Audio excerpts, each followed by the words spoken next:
할렐루야, 사랑하는 성도 여러분, 2월 16일 금요일 아까베 시간이 돌아왔습니다. 오늘 함께 나누실 본문은 마가복음 4장 1절에서 12절 말씀입니다. 예수님의 사역의 중요한 무대 중에 하나가 바로 오늘 본문에 등장하는 바닷가입니다. 특히 하나님 나라의 비밀을 가르치실 때마다 많은 사람들, 큰 무리가 예수님께 나와왔습니다. 이들 대부분은 예수님께서 갈릴리 지역에서 보여주신 놀라운 이적을 직접 보고 들었던 사람들입니다. 그리고 여러 가지 결핍으로 인해서 고통 가운데 있었던 자신들에게도 그런 놀라운 이적을 베풀어 주시기를 기대하는 마음으로 예수님께 나온 자들이었습니다. 이들은 자신의 필요를 채우기 위해서 예수님께 가까이 나와 직접 예수님을 만지려고 했습니다. 예수님은 지난번 갈릴리 바닷가에서처럼 자신을 만지려는 사람들을 피해서 배를 준비하고 그 배 위에서 말씀을 전하려 하십니다. 수많은 필요를 가지고 나온 사람들에게 예수님은 오늘 비유로 말씀을 선포하고 계시는데요. 3절을 보시면 들으라, 씨를 뿌리는 자가 뿌리러 나가서.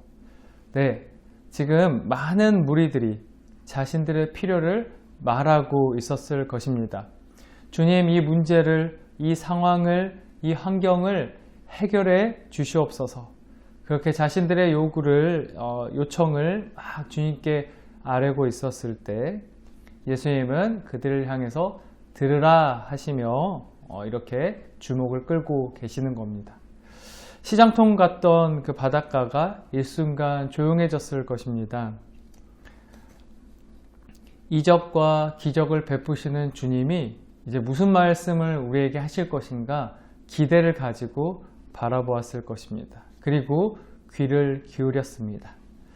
바로 자기들의 삶의 문제를 해결할 말씀을 기대하며 예수님의 말씀을 한마디도 놓치고 싶지 않았습니다. 모든 무리의 귀가 예수님께 집중되어 있는 그 시간, 예수님은 무엇을 말씀하셨습니까? 예수님의 기사를 보면 이제 4가지 밭에 뿌려진 씨에 대한 비유를 말씀하셨음을 우리는 다음 구절들을 통해 확인할 수 있습니다. 이 비유를 들은 사람들은 의아했을 것입니다. 당시 갈릴리 지역에서는 당연하게 이제 행해지던 게 농업이었습니다. 갈릴리 지역은 약 80%에서 90% 정도의 사회 구성원들 대부분이 농업에 종사했다고 합니다. 그 평원과 고원지대가 있어서 농가 밭을 이렇게 일구었다는 것이죠. 농부들이 뿌리는 씨는 길가에 떨어지기도 했고 흙이 얕은 밭에 떨어지기도 했으며 농부들은 늘 엉겅퀴 가시떨기로부터 곡물을 지켜야 했고 또 좋은 밭에서 이제 보통 수확을 하게 되면 씨 뿌린 양, 파종한 양의 대부분은 10배에서 15배를 거두었다고 합니다. 왜 예수님은 많은 무리들, 대부분 농업에 종사하고 있었을 그 사람들을 향해서 이 씨 뿌리는, 밭에 씨 뿌리는 비유를 하셨을까? 우리 10절 말씀을 보겠습니다. 예수께서 홀로 계실 때에 함께한 사람들이 12 제자와 더불어 그 비유들에 대하여 물으니. 예수님의 여러 가지 비유에 대한 말씀, 메시지 후에 오늘 기사는 예수님께서 홀로 계셨다고 합니다. 많은 무리들이 예수님을 떠나간 후에 이제 예수님은 가르치시는 사역을 마치시고 혼자가 되셨습니다. 이때 예수님께서 가르쳐 주신 비유에 대한 그런 궁금증을 가지고 있던 그 몇 사람들과 또 제자들이 예수님께 나와 왜 그런 비유를 이제 말씀하셨는지를 물었습니다. 이들의 질문에 예수님은 이제 이렇게 대답하시는 것입니다. 11절과 12절 말씀입니다. 이르시되 하나님 나라의 비밀을 너희에게는 주었으나 외인에게는 모든 것을 비유로 하나니 이는 그들로 보기는 보아도 알지 못하며 듣기는 들어도 깨닫지 못하게 하여 돌이켜 죄사함을 얻지 못하게 하려 함이라 하시고. 네, 참 아리송한 말씀입니다. 예수님은 왜 이렇게 말씀하셨을까요? 크게 두 가지 해석이 있는데, 첫 번째, 이 본문은 이사야 6장 9절에서 10절 말씀을, 그 구약의 말씀을 예수님께서 인용하셔서 하신 것이기 때문에 히브리 문학의 기법으로 해석해야 한다. 그래서 이 히브리 문학의 기능 중에 명령형, 이렇게 명령형에 대한 그 어법은, 이것은 진짜로 그렇게 해야 한다가 아니라 결과를 표현하는 데 사용하기도 했다고 합니다. 그러니까 그렇게 너희는 들어도 깨닫지 못할 거야, 깨닫지 못하게 하려고 했어가 아니라 결국 결론적으로 아무리 이렇게 메시지를 해도 깨닫지 못한 사람들이 있었다라는 것을 얘기하는 것이다. 이런 해석이 있고요. 그러면 이렇게 여기에 따라서 오늘 본문을 해석해 보면, 결과적으로 모두가 하나의 말씀을 들었지만 이렇게 다양한 반응, 이 네 가지 밭처럼 다양한 반응이 나오고, 그리고 그 중에서 오직 좋은 밭과 같은 사람들을 통해서 아름다운 하나님 나라가 세워져 갈 것이다. 이렇게 해석될 수 있다는 거고요. 두 번째는 이런 해석이 있는데요. 문자 그대로 예수님께서 정말로 깨닫지 못하게 하시려고, 죄사함을 얻지 못하도록 하시려고 비유로 말씀하셨다라고 해석하는 경우가 있습니다. 왜냐하면 이 경우는 어떤 경우냐면요, 이미 지금 우리가 앞에 마가복음의 상황들을 봤듯이 아무리 예수님이 기적을 베푸시고 하나님 나라를 선포하셨음에도 이미 이 예수님을 메시아로 인정하지 않고 거부하며 죽이려 하는 무리들이 이미 생겨났습니다. 이미 이 복음을 거절한 것이죠.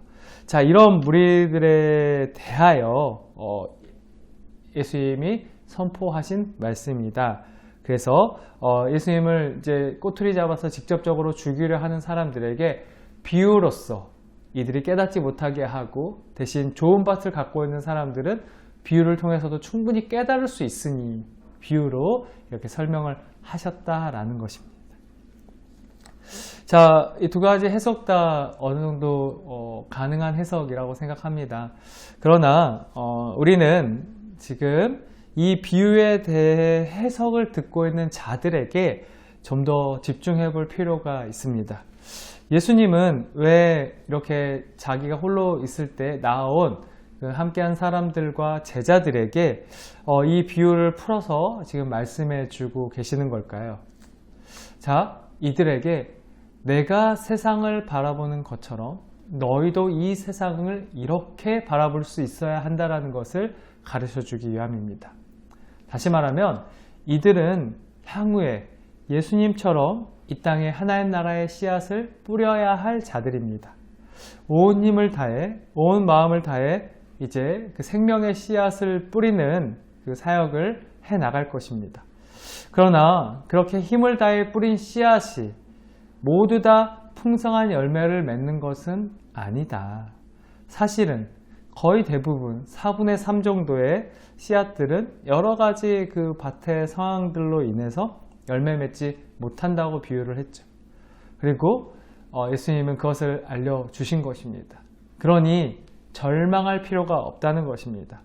4분의 1 정도 남았지만 그들이 온전히 자라서 100배까지도 그 열매를 맺는다라는 것을 이제 함께 하나님 나라의 사역에 동역해야 될 제자들과 그 함께 주님을 따르는 자들에게 그것을 알려주고 계신다는 것이죠.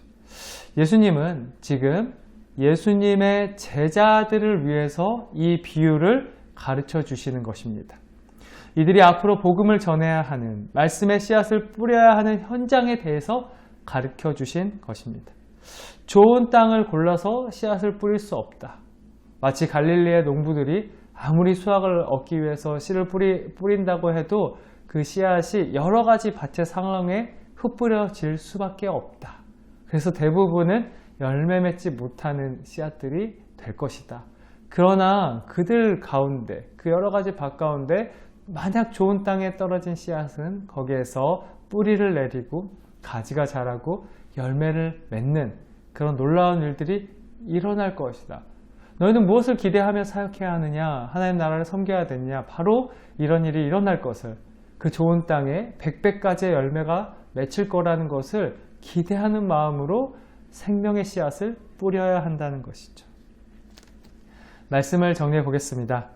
하나님께서 귀 있는 자들, 하나님의 말씀을 신뢰하는 자들에게 하나님 나라의 비밀을 알려주셨습니다. 하나님 나라는 모든 곳에 편만하게 뿌려지고 알려지지만 그것을 받아들이는 무리와 받아들이지 못하는 무리, 열매 맺는 무리와 열매 맺지 못하는 무리가 있다라고 합니다. 우리가 생명 가득한 그 복음의 씨앗을 뿌릴 때 모두가 이 복음을 아멘으로 받아들이지 않는다.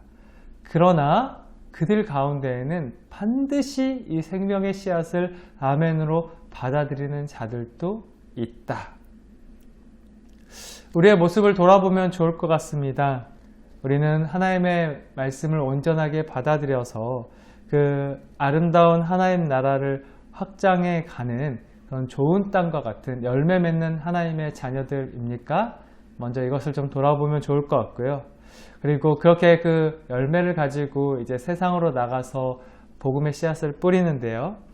세상 모두가 하나님의 말씀을 거부하더라도 여전히 좋은 땅이 있다는 것을 신뢰함으로 계속해서 밭에 복음의 씨앗을 뿌리는 제자들입니까?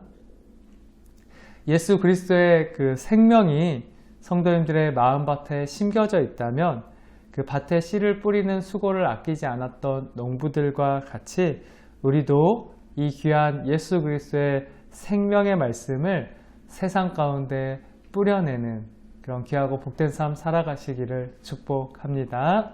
네, 말씀 맺겠습니다. 하나님, 갈수록 척박해지는 세상에서 좋은 땅으로 우리를 불러주신 은혜에 감사와 영광을 올려드립니다. 열매 맺기 원합니다. 여러 가지 아름다운 성령의 열매가 다시 하나님 나라를 확장하는 씨앗이 되게 하셔서 우리 척박한 삶의 자리에 생명의 씨앗을 뿌리는 귀하고 복된 삶을 살아가게 하옵소서. 예수님의 이름으로 기도합니다. 아멘. 네, 오늘 하루도 귀하고 복된 그 복음의 씨앗을 뿌리는 삶 살아가시고 우리는 내일 아까의 시간에 만나도록 하겠습니다.